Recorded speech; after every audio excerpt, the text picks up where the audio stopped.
આ વિષય નીકળ્યો એટલે હું કહી દઉં, 6:30 થયા છે. બધા બેસજો આનંદથી. આજે તો આપણા શોભાયાત્રા વગેરે હતું એટલે પ્રારંભ જ મોડો થયો છે, એટલે હજુ 1-1.25 કલાક બેસજો. એટલે કમસે કમ વિષયની એક ભૂમિકા તૈયાર કરી અને એકાદ કડીનું વ્યાખ્યાન કરીને પછી આપણે સત્રને પૂર્ણ કરશું. કાલથી તો પછી તૈયારી તો રાખજો 7:30-8ની.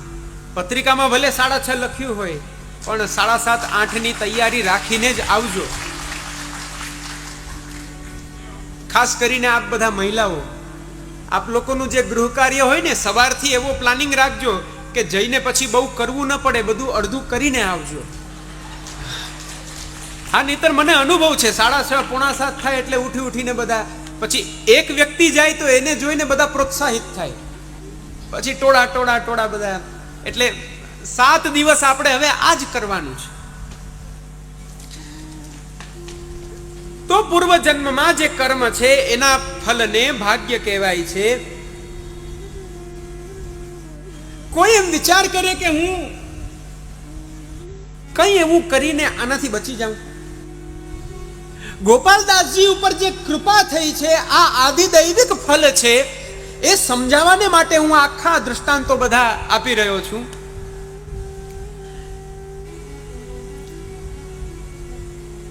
કોઈ એવું વિચારે કે હું બચી જાઉં. વરસાદ આવતો હોય અને એ વરસાદમાં એમ થાય કે હવે બચવું છે તો ઘરમાં ઘૂસી જાઓ, ઘરમાં પ્રવેશ કરી જાઓ, અથવા તો ક્યાંય છત્ર હોય છત્રની નીચે આવી જાઓ. એવા આશ્રયો છે કે જ્યાં જતા વર્ષા બાધા નથી કરતી. પણ આ ભાગ્ય એવું છે કે એ વ્યક્તિની સાથે જ આવે છે. તમે લાખ યત્ન કરો પણ એનાથી છૂટી ન શકો. સ્વયં મહાભારતમાં આ વાત બતાડવામાં આવી છે. મહાભારતની અંદર આ જ વાત કહી છે, યથા ધેનુ સહસ્રેષુ વત્સો વિંદતિ માતરમ તથા પુરુષકારેણ કર્તારમ અનુગચ્છતિ. યથા ધેનુ સહસ્રેષુ, હજારો ગાયોનું ધણ જ્યાંથી નીકળતું હોય, એ હજારો ગાયોના ધણમાં વત્સો વિંદતિ માતરમ, એક નાનકડું વાછરડું એ હજારો ગાયમાં એની માતાને શોધી લે છે. એને વાર લાગે છે? નથી વાર લાગતી. એક ક્ષણમાં બીજી કોઈ ગાય પાસે નહીં જાય, એ એની માતા પાસે જ જશે. યથા ધેનુ સહસ્રેષુ, હજારો ગાયોમાં એક વાછડું એની માતાને જેમ શોધી લે, એમ તથા પુરુષકારેણ, આ ચરાચર જીવ સૃષ્ટિથી ભરેલું આખું આ જગત, અને એ જગતમાં અસંખ્ય સંખ્યામાં જીવો વિદ્યમાન છે, એમાં એક જીવ દ્વારા થતો કર્મ એ પાછો ફરીને એને જ પ્રાપ્ત થાય, એ બીજાને પ્રાપ્ત ન થાય. આ આખી પ્રક્રિયા આ પ્રભુએ ગોઠવી છે. એમાં જરા પણ મિસિંગ નથી થતું, જરા પણ પેલું આગળ પાછળ નથી થતું. એ એક્ઝેક્ટ જેનું છે એને પ્રાપ્ત થાય. આ છે ભાગ્ય. જેને પ્રોજિતુમ, જેને ભૂસવા કોઈ સમર્થ નથી, કોઈ સક્ષમ નથી. પણ ભક્તિ માર્ગમાં એ સંભવ છે. બહુ પ્રસિદ્ધ શ્લોક છે ને, મૂકમ કરોતિ વાચાલમ पंगुम लंघयते गिरिम जाकी कृपा ते पंगु गिरी लंघे अंधे को सब कुछ दरसाए बहेरो सुने मूक पुनी बोले. भक्ति मार्ग में બધું સંભવ છે કારણ કે પ્રભુ ભક્તિ માર્ગમાં અહૈતુકી કૃપા કરી રહ્યા છે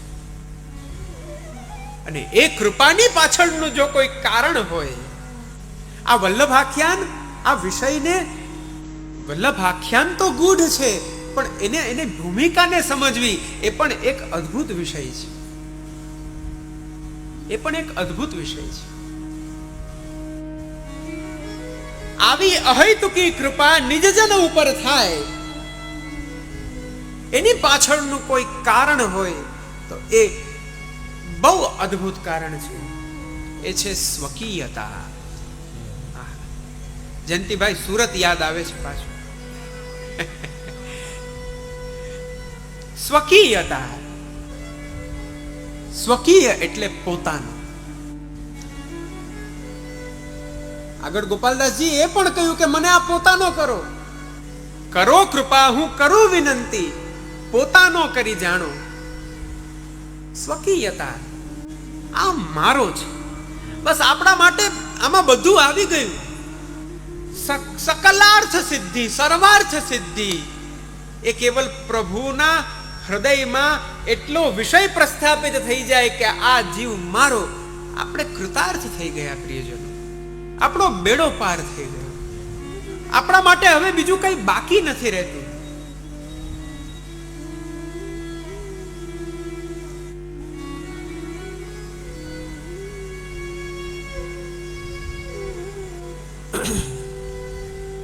તો ભગવત કૃપાથી સર્વ કંઈ થવું એ સંભવ છે. 9 વર્ષના ગોપાલદાસજીના વિવાહ થયા છે અને શ્રી ગુસાઈજી આપ અસારવામાં ભાઈલા કોઠારીને ત્યાં પધાર્યા.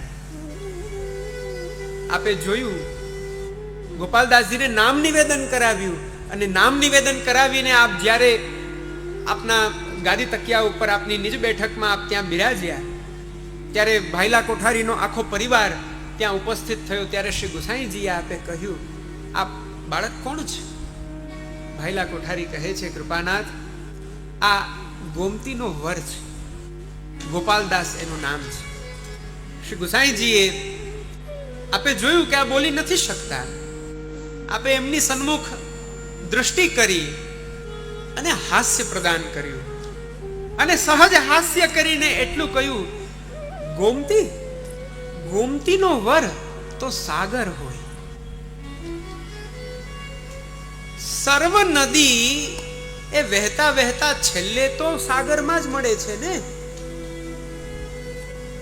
બહુ સરસ એક ઉક્તિ છે ને, આકાશાત પતિતમ તોયમ યથા ગચ્છતિ સાગર. આકાશથી વર્ષા આવે અને એ વર્ષા સરોવર નદીમાં એકત્રિત થાય અને એ જલ વહેતા વહેતા વહેતા સાગરમાં મળે. આ ગોમતી એનો વર તો સાગર હોય.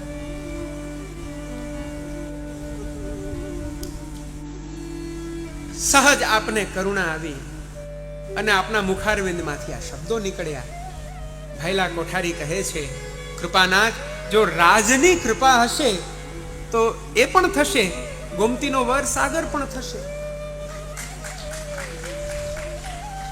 હવે કૃપાની પ્રત્યક્ષતા, એ અનુગ્રહની પ્રત્યક્ષતા એ છે કે ત્યારે શ્રી ગુસાઈજીએ આપે એમને ગોદીમાં લઈ અંકમાં બિરાજાવી અને આપના મુખારવિંદમાં રહેલું જે ચર્વિત તાંબુલ છે, એ ચર્વિત તાંબુલ ચરમણ કરતા કરતા આપે એમના મુખમાં પધરાવ્યું.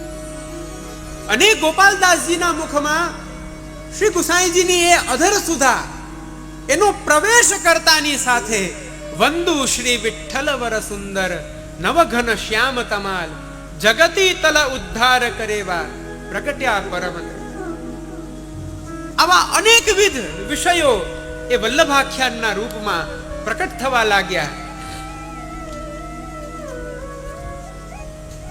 બીજા આખ્યાનમાં પ્રથમ આખ્યાન પૂર્ણ થયું. શ્રી ગુસાઈજીએ કહ્યું, હવે કઈ શ્રી મહાપ્રભુજીનો યશ ગાઓ. પ્રથમ આખ્યાન પૂર્ણ થયું અને કહ્યું શ્રી મહાપ્રભુજીનો યશ ગાઓ. તો દ્વિતીય આખ્યાનમાં આપે શ્રી મહાપ્રભુજીનો યશ ગાયો.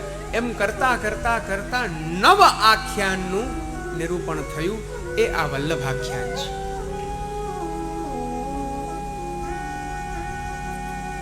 ગુરુ કૃપા, આચાર્ય અનુગ્રહ એ ભક્તિ માર્ગમાં બહુ મોટું એક સ્થાન ધરાવે છે. પ્રિય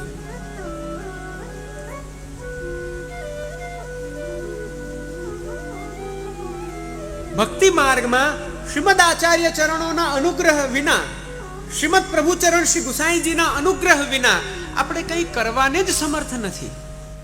શ્રીમદાચાર્ય કૃપયા તિષ્ઠતિ સ્વગૃહે હરિ. આપણે બધા જ સેવા કરીએ છીએ, બધાને ત્યાં સેવા બિરાજે છે. સેવા તો બધા કરો છો, એમ પણ કહો છો કે હું સેવા કરું છું. કરતા ભાવ પણ આપણે ઘણીવાર આવી જાય આપણાથી. મારે સેવા કરવાની છે, મારે સેન પહોંચવાના છે, મારે રાજભોગ પહોંચવાના છે, આવું આપણાથી કરતાપણું આવી જતું હોય છે. ઠીક છે, તમે કરતા છો, કરી રહ્યા છો, કર્તૃત્વ છે તમારામાં, કઈ જ વાંધો નહીં, પણ કાની કોની આપો છો? જો એ કાની ના આપો ને કેવલ તમારું કર્તૃત્વ રાખો તો શું એ સેવા પ્રભુ અંગીકાર કરશે? પ્રભુ દ્વારા એ સેવાનો અંગીકાર થવાનો છે? નહીં થાય. ભક્તિ માર્ગમાં આચાર્ય કૃપા એ બહુ મહત્વ છે, એનું અત્યંત મહાત્મ્ય છે.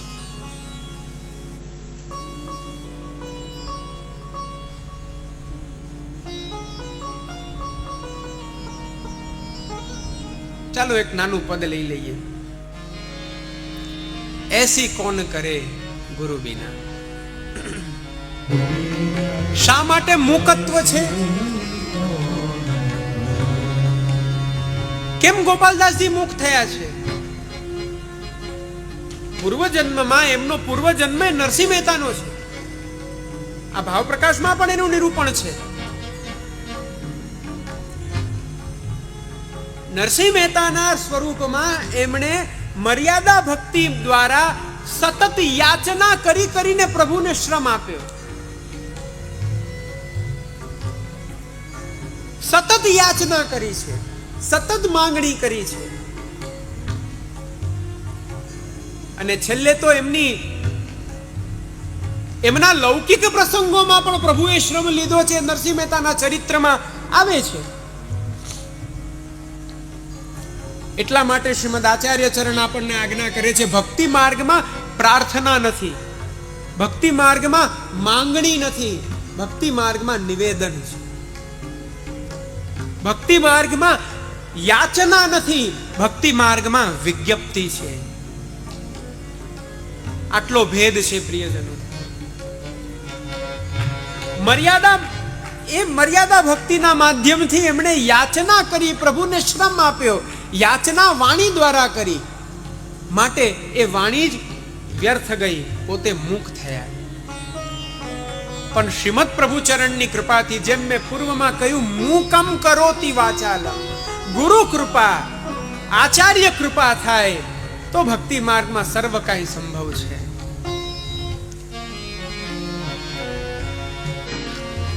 યસ્ય દેવે પરા ભક્તિ યથા દેવે તથા ગુરો. જે પ્રકારે દેવમાં ભગવત બુદ્ધિ થઈ અને આપણે ભક્તિ કરીએ છીએ, એ જ પ્રકારે ગુરુ ભક્તિ પણ ભગવત ભક્તિ વત થવી જોઈએ. ગોપાલદાસજીએ આ વલ્લભાખ્યાનમાં અનેકો જગ્યાએ શ્રી ગુસાઈજીના સ્વરૂપની સંગતિ શ્રી ગોવર્ધનનાથજીના સ્વરૂપ સાથે કરી છે. ગોપાલદાસજી આ જ વલ્લભાખ્યાનમાં અનેકો જગ્યાએ શ્રીમદ આચાર્ય ચરણોના સ્વરૂપની સંગતિ શ્રી કૃષ્ણચંદ્ર, શ્રી ઠાકોરજીના મુખારવિંદની સાથે, શ્રી ઠાકોરજીના સ્વરૂપની સાથે, શ્રી ઠાકોરજીની લીલાની સાથે એની સંગતિ કરી છે. ભક્તિ માર્ગમાં એક એવી વિલક્ષણતા છે, અન્યત્ર એ ગુરુમાં ભગવત બુદ્ધિની સ્થિતિ જીવને બનાવી પડે છે. જ્યારે નિર્ગુણ ભક્તિ માર્ગ, પુષ્ટિ ભક્તિ માર્ગમાં જે આચાર્ય છે એ સ્વયં જ ભગવદ રૂપ છે, માટે એ ભગવત બુદ્ધિનો યત્ન નથી કરવાનો, કેવળ સ્વરૂપ જાણી અને એમનું ભજન કરવાનું છે. સ્વરૂપ જાણીને એમના ચરણ કમલનું સેવન કરવાનું છે. એ સ્વરૂપની અનુભૂતિ કરી એમના એ જ ચરણ કમલનો આશ્રય લેવાનો છે. યસ્ય દેવે પરા ભક્તિ યથા દેવે તથા ગુરો. જે પ્રકારે દેવમાં ભક્તિ છે એ જ પ્રકારે આચાર્યોમાં ભક્તિ હોવી જોઈએ. એમાં ભેદ બુદ્ધિ ન હોવી જોઈએ.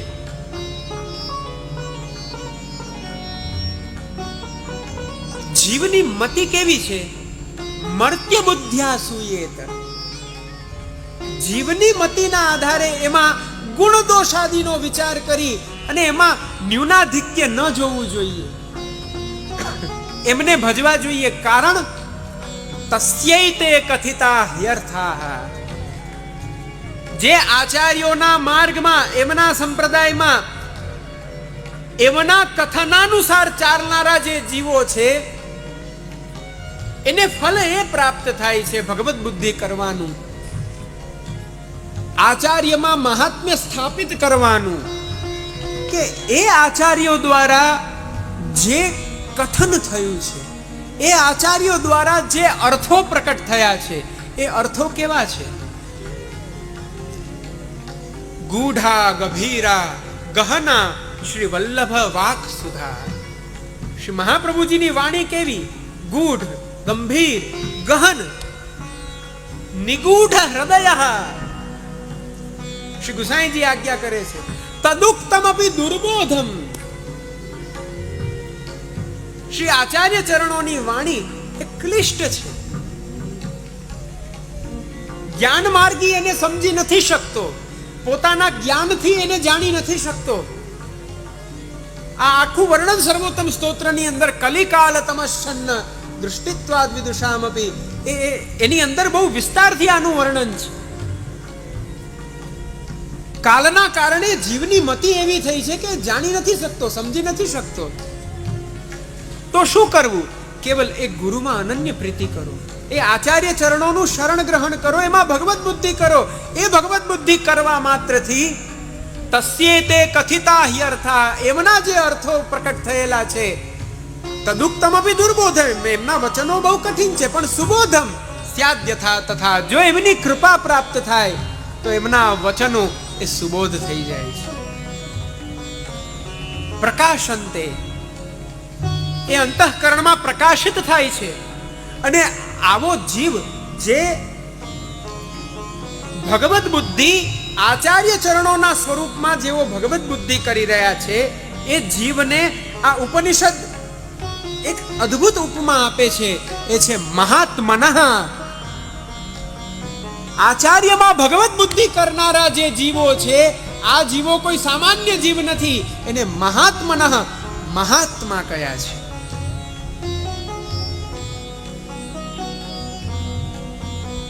ભક્તિ માર્ગમાં શ્રી મહાપ્રભુજી ગુસાઈજીનું આપણને શરણ મળ્યું છે, એટલા માત્રથી આપણે નિશ્ચિંત થયા છીએ.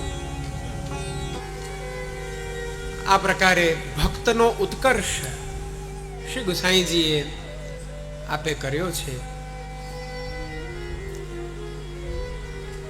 ઉત્કર્ષ, એનું કર્ષણ કરવું, એને ઊંચો ખેંચવું, એને એના ન્યૂન સ્વરૂપથી એના સ્વરૂપમાં અલૌકિકતાનું સંપાદન કરવું.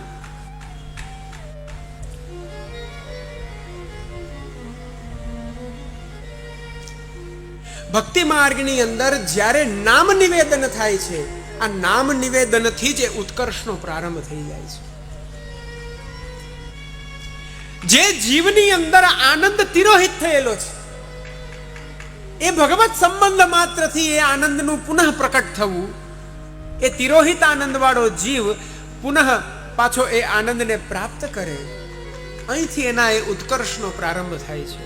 અને આ ઉત્કર્ષ એ પ્રભુ, મહાપ્રભુ અથવા પ્રભુ ચરણ આપના દ્વારા જ થઈ શકે છે. જીવની કૃતિ કે જીવનું સાધન નથી. આ રીતના આ વલ્લભાખ્યાન નું પ્રાકટ્ય છે. અને ત્યારબાદ જેમ બહુ સરસ જયંતિભાઈએ વાત કરી કે આખા વલ્લભાખ્યાનમાં 3 પ્રકારની વાણી જોવામાં આવે છે. એક આચાર્ય વાણી, એક ભગવદીય વાણી અને એક ભગવદ વાણી.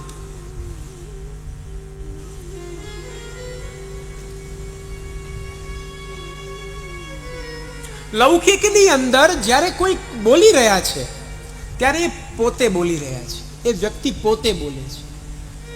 પણ ભક્તિ માર્ગની અંદર અલૌકિકતામાં ગુણગાનની અંદર જીવ ક્યારેય પોતે ગુણગાન નથી કરતો. અંતસ્થ બિરાજેલા પ્રભુ પોતે પોતાના ગુણોને પ્રકટ કરાવે છે.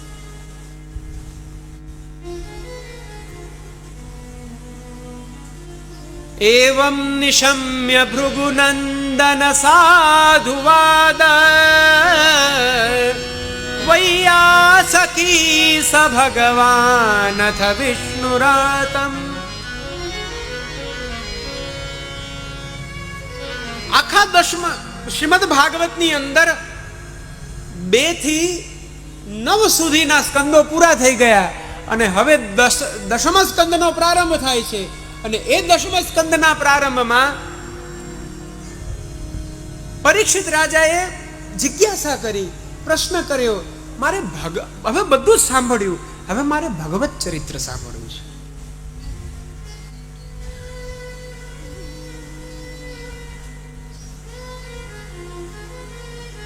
જે જે પ્રકારે ભગવાને જેમ જેમ પ્રાદુર્ભૂત થઈને જેવી જેવી લીલાઓ કરી, જે જે વસ્તુ આપના દ્વારા થઈ છે, આ સર્વ કાંઈ મને આપ વિસ્તારથી કહો. અને ત્યારે સુખદેવજીએ નેત્ર બંધ કર્યા, નેત્ર બંધ કરી ભગવત સ્મરણ કર્યું. અને એ ભગવત સ્મરણ કરી હવે પ્રારંભ જ્યાંથી કર્યો, સમ્યક વ્યવસ્થિતા બુદ્ધિ તવ રાજર્ષિ સત્તમ. દ્વિતીય સ્કંદથી જ્યારે એ કથાનો પ્રારંભ થયો, એ પરીક્ષિત રાજાનો કદાચિત પહેલો દિવસ, 7 દિવસ હતા એમની પાસે, એમનો આ પહેલો દિવસ. અને હવે આ દશમ સ્કંદ પ્રારંભ થયો એટલે કદાચિત 3જો 4થો દિવસ. સુખદેવજી કહી રહ્યા છે કે હવે બુદ્ધિ ઠેકાણે આવી, સમ્યક વ્યવસ્થિતા બુદ્ધિ. હવે આપની બુદ્ધિ સ્થિર થઈ. આ 3 દિવસે 4 દિવસે.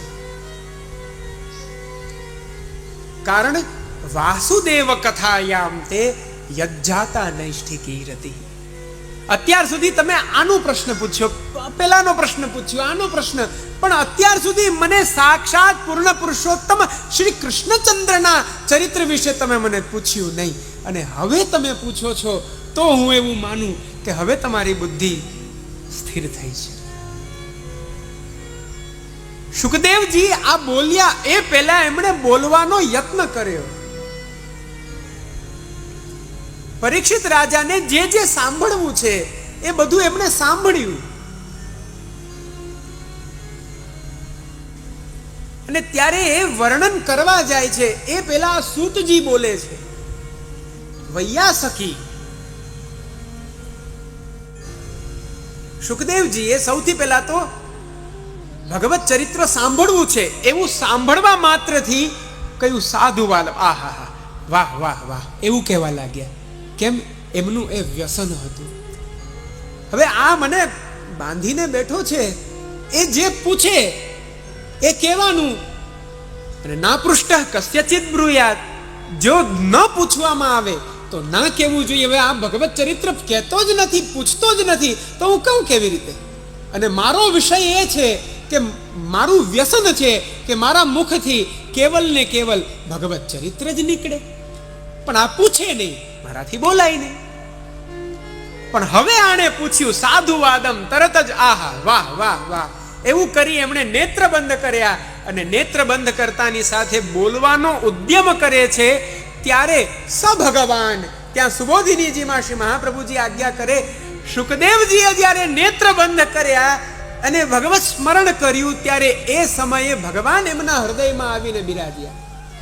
અને હૃદયમાં આવીને બિરાજી અને પ્રભુએ નિશ્ચય કર્યો કે હવે પછીનું જે ચરિત્ર છે એ મારું ચરિત્ર છે, એ એમના હૃદયમાં બિરાજીને હવે હું કહીશ.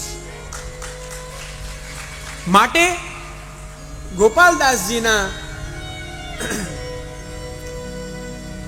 મુખથી ક્યારેક ક્યારેક ભગવદ વચનો પણ નીકળી જાય છે. માટે આ વલ્લભાખ્યાનમાં ક્યાંક આચાર્ય વાણી પણ છે. શ્રી મહાપ્રભુજીનું ધ્યાન ધર્યું ત્યારે શ્રી વલ્લભ હૃદયમાં પધાર્યા છે. શ્રી ગુસાઈજીનું ધ્યાન ધર્યું ત્યાં શ્રી ગુસાઈજી હૃદયમાં પધાર્યા છે. પ્રભુનું ધ્યાન ધર્યું છે ત્યારે પ્રભુ પધાર્યા છે. અને પોતે તો ગુણગાન કરી જ રહ્યા છે. એટલે વલ્લભાખ્યાનમાં ભગવદ વાણી પણ છે, આચાર્ય વાણી પણ છે અને ભગવદીય વાણી પણ છે. સમગ્ર નવ આખ્યાન એ નવધા ભક્તિનું સ્વરૂપ છે.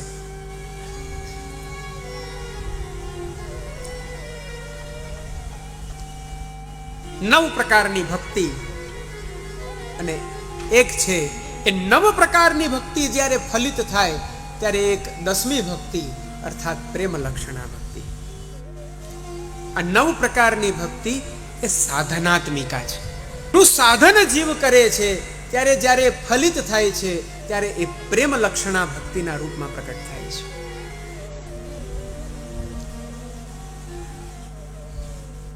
નવે 9 પ્રકારની ભક્તિ જેના નામ તો આપ બધાને ખ્યાલ જ છે. મારી પૂર્વે જયંતિભાઈએ પણ એનું બહુ સુંદર વર્ણન કર્યું. શ્રવણમ કીર્તનમ વિષ્ણોઃ સ્મરણમ પાદસેવનમ અર્ચનમ વંદનમ દાસ્યમ સખ્યમ આત્મનિવેદનમ. આ 9 પ્રકારની ભક્તિ છે. આ સાધન છે. શ્રી મહાપ્રભુજીએ નિબંધમાં બહુ અદ્ભુત એક આજ્ઞા કરી. વિશિષ્ટ રૂપમ વેદાર્થ ફલમ પ્રેમ ચ સાધનમ. ભક્તિ માર્ગમાં પ્રવેશ કરો ત્યારે સર્વનું મૂળ, સર્વનું ફલ એ ભગવાન છે. એ પ્રભુમાં ઉત્પન્ન થતો પ્રેમ છે. પ્રભુને માટે આપણા અંતઃકરણમાં જે સ્નેહાત્મકતા, જે અત્યંત પ્રેમાસ્પદ આપણું હૃદય બને છે, આ ફલ છે, આ ફલાવસ્થા છે. પ્રેમને ફલ કયો છે અને ભગવાનને શું કયા છે તો કહ્યું વિશિષ્ટ રૂપમ વેદાર્થ. સકલ વેદનો અર્થ એ ભગવાન છે. સકલ વેદોનો અર્થ એ પ્રભુ છે.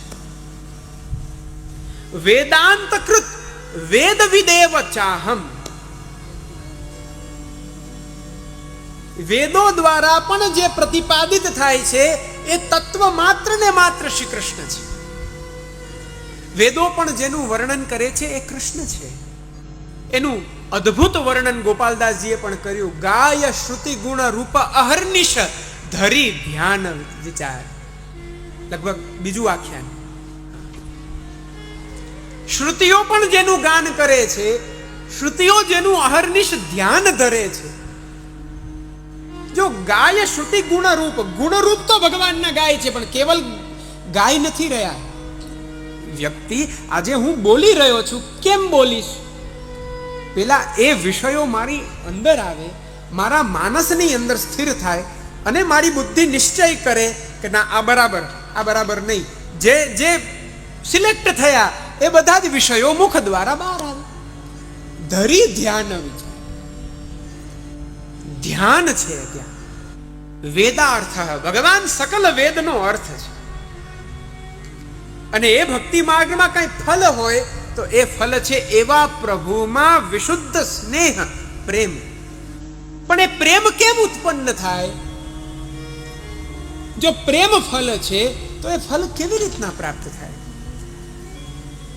આમ્રફલ અત્યારે બધા જ પ્રભુને ભોગ ધરતા હશો, ધરો છો ને? હવે તો આ બરાબરની ઋતુ છે. પછી પ્રભુ પછવાડે તમે પણ ગ્રહણ કરો છો.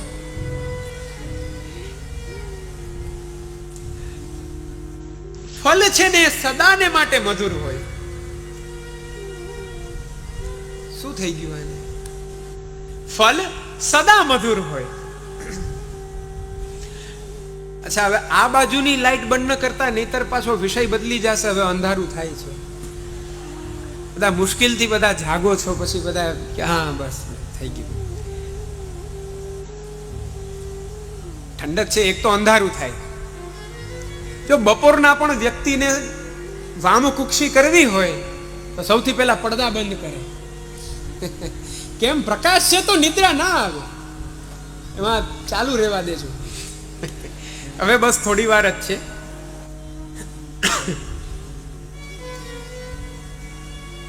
અસ્તુ. ભગવાન ફલ છે અને એ ભક્તિ માર્ગમાં જે પ્રેમ રૂપી ફલ છે એ પ્રાપ્ત કેમ થાય તો એનું સાધન છે તત્સાધનમ નવવિધા ભક્તિસ્તત પ્રતિપાદિકા. આ નવ પ્રકારની ભક્તિ એ એનું સાધન છે.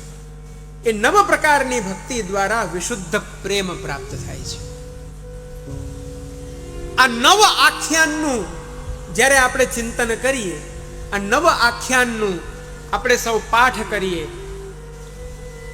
નિત્ય નવ આખ્યાનનું પઠન મનન જ્યાં થતું હોય એના ફલ સ્વરૂપ આ સાધનાત્મિક આ નવ ભક્તિ કરી શ્રી મહાપ્રભુજીમાં, શ્રી ગુસાઈજીમાં, શ્રી ઠાકોરજીમાં, પ્રભુના લીલામાં, પ્રભુના લીલા પરિકરમાં, એ સર્વમાં આપણો વિશુદ્ધ સ્નેહ પ્રકટ થાય છે. આ નવાખ્યાનના ગાનનું ફલ એ છે કે જીવના અંતઃકરણમાં લૌકિક આસક્તિની નિવૃત્તિ કરાવી સમહાત્મ્ય ભગવાનમાં શુદ્ધ સર્વતોધિક દૃઢ સ્નેહનું દાન એ આ ગોપાલદાસજીની વાણી કરી રહી એ આ નવાખ્યાન છે. પ્રથમ આખ્યાન નો પ્રારંભ કરીએ. શ્રવણ ભક્તિ રૂપ છે. પ્રત્યેક આખ્યાનના વિષયો છે. આ પ્રથમ આખ્યાનમાં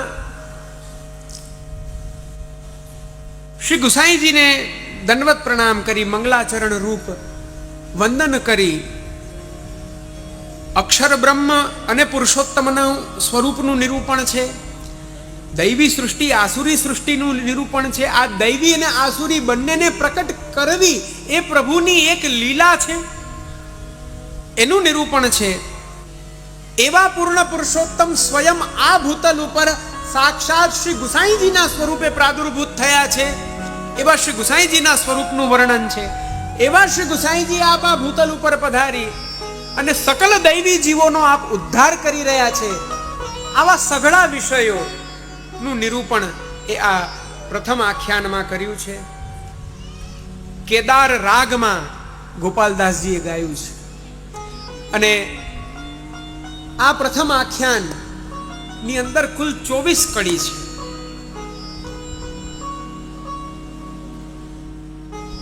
ચાલો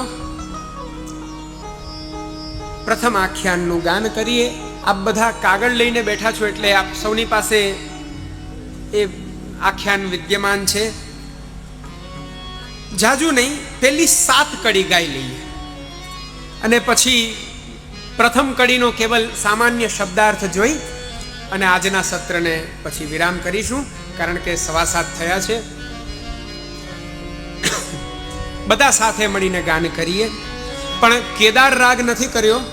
જે આની જે પ્રચલન જે ઢાળ છે ગાયનનું એના આધારે જ ગાઈશું, તો બધા આપ સૌ સાથે મળીને ગાન કરી શકો. શ્રી વલ્લભાધીશ શ્રી ગુસાઈજી પરમ દયાળ કી જય. વંદુ શ્રી વિઠ્ઠલ વર સુંદર નવઘન શ્યામ તમારા જગતી તલ ઉદ્ધાર કરવા પ્રગટ્યા પરમ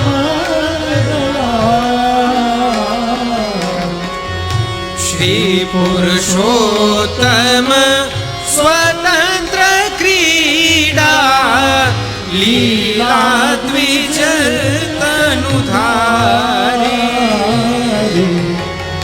7 દિવસ ગિરિવર કર ધાર્યો વાસવ વૃષ્ટિ નિવારી.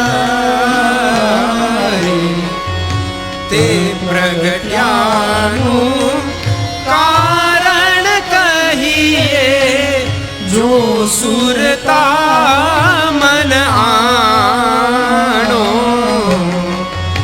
કરો કૃપાનું કરું વિનંતી પોતાનો કરી જાણો.